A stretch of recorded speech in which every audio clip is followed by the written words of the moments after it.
Welcome to our posts. Today we will see stories of entitled parents. Cousin abandoned my niece at my house while I was camping. Over the week, my husband and I went on a camping trip before summer season with its glorious warm weather was officially over. We weren't at home and had no cell reception where we were. We left Thursday, September 7th and returned on Monday, September 11th. While we were away, my cousin left my niece still strapped to her car seat outside my house door on Friday, September 8th and sent me some text messages. Remember, I had no cell reception where I was camping. I would never have known while I was gone. I saw the missed messages after I returned home. It wasn't a request to ask if I can help her. It was simply a message notifying me that she left my niece in front of my door along with a bag with her stuff for the weekend. She did not ask me beforehand if I could help her babysit. There was no possible way for me to know. Even if I knew, I would have still declined unless it was a medical emergency in the family and they had no other choice. I live in a rural area where everyone is on 30-acre plots of land, so no one knew my niece was there. I had no clue. The neighbors had no clue. My niece was literally abandoned in front of my door until Saturday noon when my parents came by to drop off my parcels that were delivered to their house. That's when they saw my niece. My parents called my aunt and had her come pick her up. I can only assume that my parents, my aunt and my grandmother scolded my cousin for leaving my niece at my door. When I got home, all I saw was the initial text message telling me that my niece was dropped off at my place.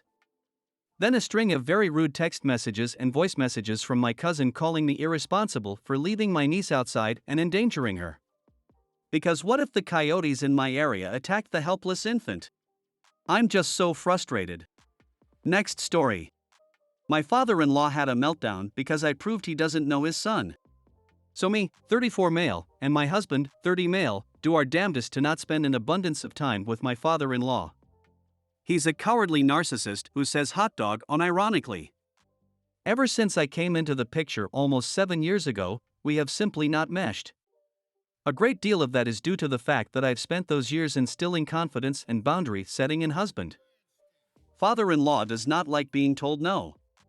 We literally got kicked out of a restaurant one time because he couldn't accept that they wouldn't give him a discount.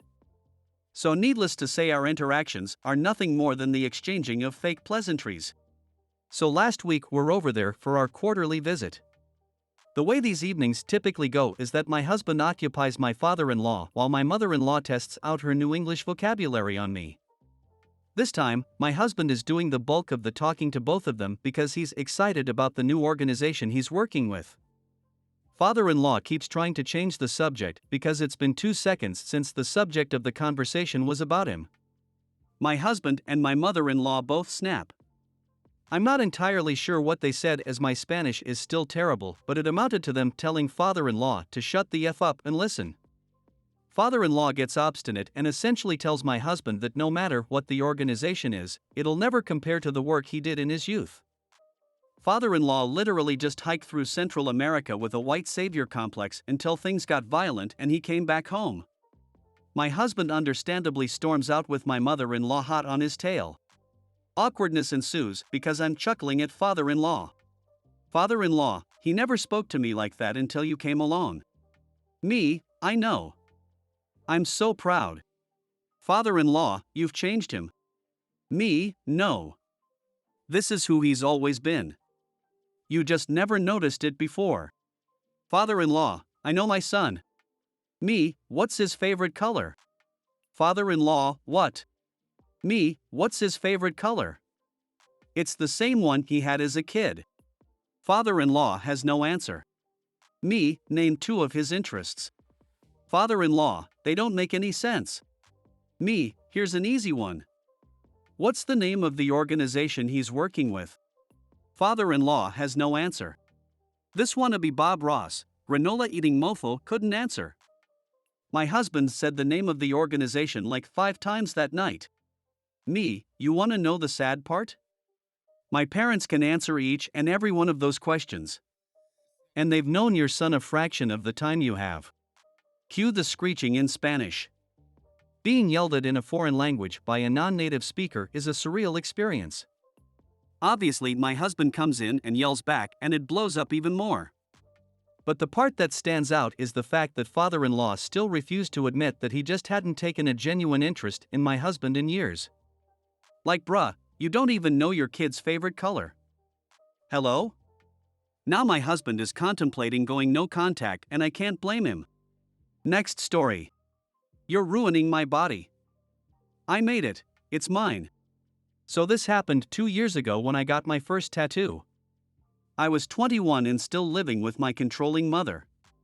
She was shocked when I told her I wanted to get a tattoo. But she didn't physically stop me. I got home with my upper arm tattooed, solar system with watercolors, to find her in the living room, crying. She started talking about how I ruined her body by getting that tattoo, about how she made my body so it's hers. She asked if I cried while getting it. I told her I didn't, 'cause it didn't really hurt at all. She yelled at me, "Of course you cried." I cried. Because I knew what you were doing to my body. She calmed down after a while and even said my tattoo looked nice. But I felt really gross after all that. She also flipped out when I got my hair cut. My sisters and I were always told that she'd sue any hairstylist who dared to cut our hair. So it took me till I was 19 to finally get a short haircut. And she cried when I got my first piercing too. This woman is nuts sometimes. Next story. Parent sits in my seat because she had a kid. I was boarding a flight from New York City to Toronto. I had checked into the flight 24 hours in advance, as soon as it opened, because I need a window seat. When I got to my seat, there was a woman seated in my seat, with a child, probably aged 6 or 7. I told her that the seat she was in was mine. I said it very politely since it could have been an honest mistake. She pointed at a seat a couple rows away and told me that I can sit in her original seat, which was not a window seat. I told her I wanted a window seat, which is what I originally selected. She just looked at me, then looked at her kid, then at me, without moving. I was about to ask her again for my chair back, but the man behind me overheard our conversation and offered me his window seat. I didn't want to cause more of a scene, so I accepted it and he sat in the woman's original seat. If it was so important for her to sit beside her child, why did she not check in when it opened? When I checked in, there were multiple sets of 2 seats together that she could have selected. If it was me, I'd probably prepay for selected seats just to make sure. On top of that, she didn't even ask me if we could switch, she just assumed I would be okay with it. A part of me wishes I demanded my seat back. Next story. Couple brought a toddler with squeaker shoes to a wedding. Some dear friends got married the other day, and it definitely was not a child-free wedding. And to the parents in attendance credit, the 2 toddlers were mostly very well behaved and as quiet as toddlers can be expected to be. Except for the goddamn shoes. The point at which it came to a climax of "how the hell did you think this was acceptable" was during the after-dinner speeches. Parents and close friends delivered beautiful speeches. When I first met Jordan, fake names used, squeak they squeak were squeak and squeak the squeak college squeak kafa squeateria. I just stared daggers at this couple. How on God's green earth did either of them think, "Ah yes, wedding, get the shoes with dog toy squeakers in them, people will definitely not hate us." Next story. I'm 24 female and my mom demanded to be present during my gynecology exam and barged in. My mom knew about my appointment and that I was going to be examined. Clothing would be removed. She wanted to accompany me last minute for support and I couldn't argue with her to stay home or I would be late. I thought that she would wait outside, she has done so before but for other types of appointments, but instead she tried to go in with me. The staff kept her out and later she knocked on the door and walked into the appointment saying she needed to tell my doctor about my family medical history. I had already told my doctor all of it. She was taken out of the room and the door was locked. When I left the hospital she wasn't there anymore and was upset that I kept her out. I told her it was a very private thing to be asked about your past relationships and getting examined. I'm extremely shy with my body and it's always hard for me to do these things, so of course I didn't want her there or would even think for her to want to be there. She told me she wants grandchildren and she is my mom, therefore it's not that big of a deal for her to be with me during my visit and that I should stop acting like my body is sacred since I would need to get used to other people, medical staff, seeing it.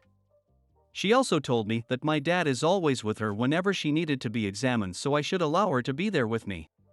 I told her a spouse is way different than a parent and that since she hates to talk about sex, She is very religious and hated to see me with anyone. There was no reason for her to be there. Next story. Entitled Stepmother wants me to stop breastfeeding. So context here. I'm 28 female and had my daughter, Ida, 3 months ago, my wife Taylor, 35 years old woman.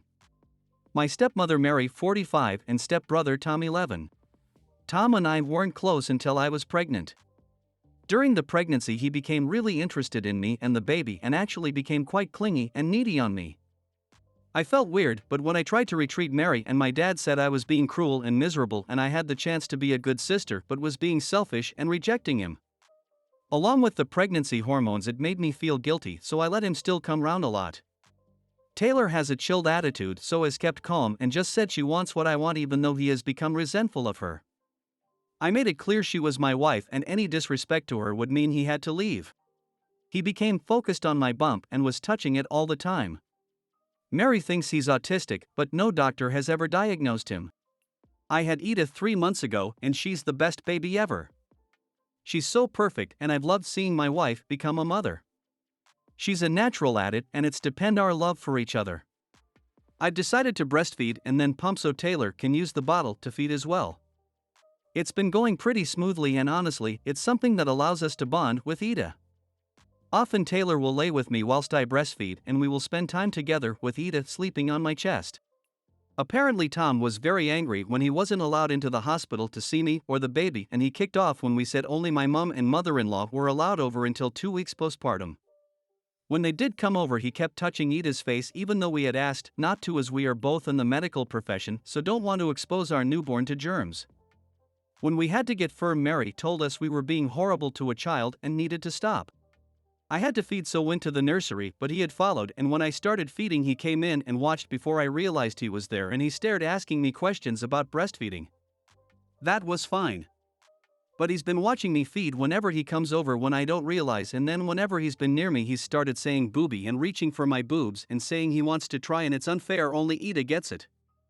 We've tried reminding him that he's a big boy and she's only a baby. But then last week I woke up from a post-feeding nap to find him lead on top of me with his hands and face on my chest area. When we tried telling Mary and my dad that this was getting out of hand she said we were discriminating against his autism.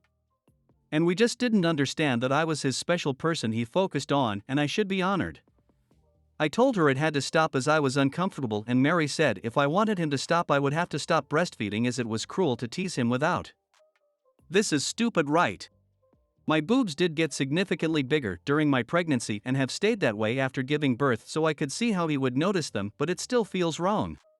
I hope you guys like this video. If you did make sure like, comment, share and subscribe the channel or posts.